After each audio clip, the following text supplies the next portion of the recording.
Sami Hyypiä is going to come to Didier Drogba. It's a really good chance for Drogba. He was onside. And Liverpool are a little fortunate they're not further behind here. It's a really good chance. Delorno took it away from Luis Garcia, and he's found Didier Drogba. Here's onside. Drogba for Chelsea, and it must be a third, and it is a third from Joe Cole as Liverpool look for offside. It's Joe Cole for Chelsea against Liverpool once again. Liverpool are incensed that the flag didn't go up from Glenn Turner. Drogba was definitely onside. And for my money, so was Cole. Chelsea are 3-1 up. They've survived a barrage at Anfield. It's an old habit Joe Cole is getting now, scoring against Liverpool.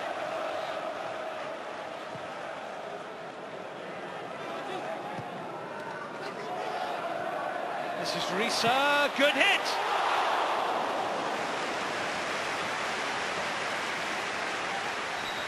Fireworks in those left boot, John Risa. Almost grazed the crossbar. Carragher. Crouch. Oh, beautifully done, Peter Crouch! Everything there except the finish. Touch here completely beat Carvalho, but look at the flying man in blue, John Terry, and his presence made Crouch hurry. Good strength by Drogba, and a complete breakdown with Ian Robin. Should be a Chelsea throw in this. Drogba acknowledges it was his error.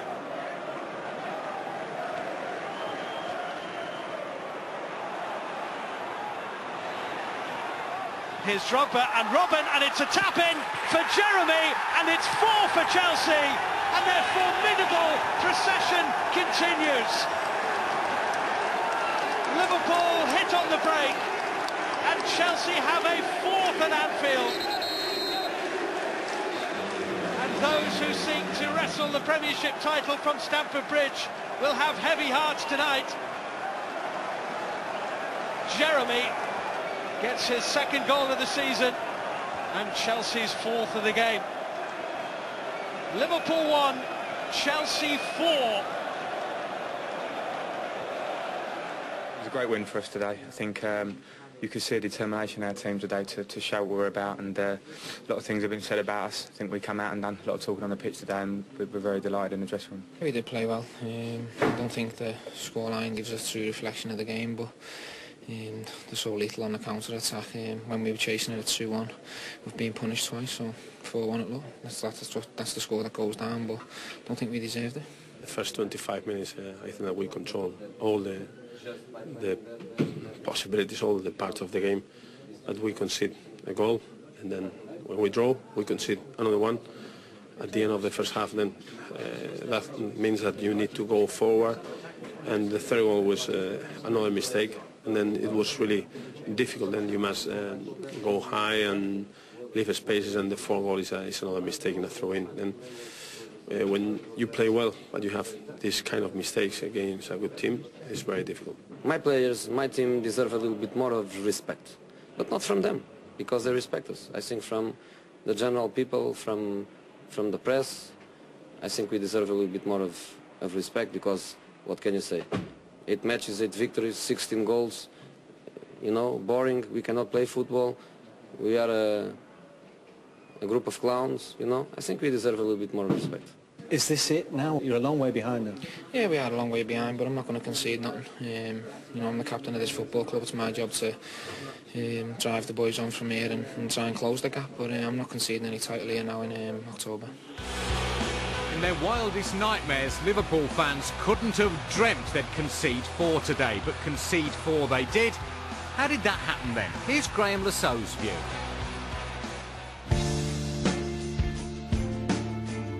Today, Chelsea were able to get behind Liverpool's defence, whether it was an early and direct pass like this one from John Terry, or a flick on by Drogba for Duff to get in behind and cause Liverpool problems.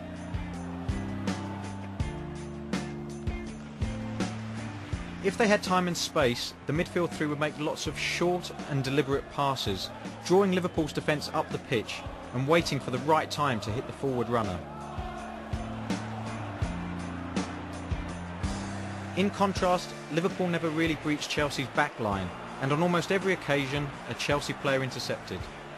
When midfield won good possession, a Chelsea defender always managed to get goal side. At times, their build-up play was excellent, but Chelsea's defence was so tight, Liverpool rarely got a chance to get in on goal. The highlight today was Chelsea's second goal. It started out on the left and involved a patient build-up with plenty of passes. The ball is moved to the right by Makelele to Gallus and then back into midfield. This leaves space on the left flank and Essien picks out De Horno, who then finds Drogba. Then we see an excellent piece of skill and an unselfish pass that allows Duff to score. The perfect team goal appreciated by a proud manager. On 6:06 earlier on, Gavin, the Liverpool fans were complaining about all the high balls lofted in towards poor Peter Crouch trying to field them at the end. How do you read that? Well, if you play with Crouchy, of course he's an option, but they have to be quality and you have to get players around him. It's always the easy option, isn't it? Because he's there, just instead of doing something intelligent, if you like, he can bring it down, you see, and you know, I don't think that maybe Garcia and Risa got close enough to him. I thought they played better the other night. I thought the other thing was that I thought that Liverpool in the Champions League expended more energy in that game than Chelsea did. Chelsea are the masters of efficiency, and today Drogba showed what he was all about. So they had that cutting edge, and he caused havoc. He's unorthodox, but he causes havoc. So how do you beat them there? How do you beat them? I think you've got to play two up front against Chelsea. And how many at the back? 11. Well, whatever. Yeah. But you've got to give Terry and Carvalho something to think about. Terry was magnificent today, and he was free a lot of the time. They let Carvalho have Crouch, and so Terry could read situations, sweep up, come in time and time again with defensive clearances. You've got to give him something to think about. If you had a man on him, a man to think about, then he couldn't have been as effective as he was, really. If you don't want a one-team premiership, then you think back to last season when we were all saying the same things, with all superlatives about Arsenal. Nobody was ever going to beat them. There was no way they weren't going to win the league. Well, Chelsea are now doing better than Arsenal. Arsenal got 24 points, got 22 points out of a possible first 24. Chelsea have obviously got all 24, having won the first 8. Are they a different kettle of fish? Well, they are in the sense that they are the sort of the epitome of consistency, and winning any league is about being consistent. And Chelsea have raised the bar. They did it last season with a points total. They're looking like they're going to do it again this season. And the only way to stop them, really, I think, is by really going up against them. Liverpool did that for the early part of the game, but they weren't able to. You might as well go maintain down fighting then. Yeah, exactly.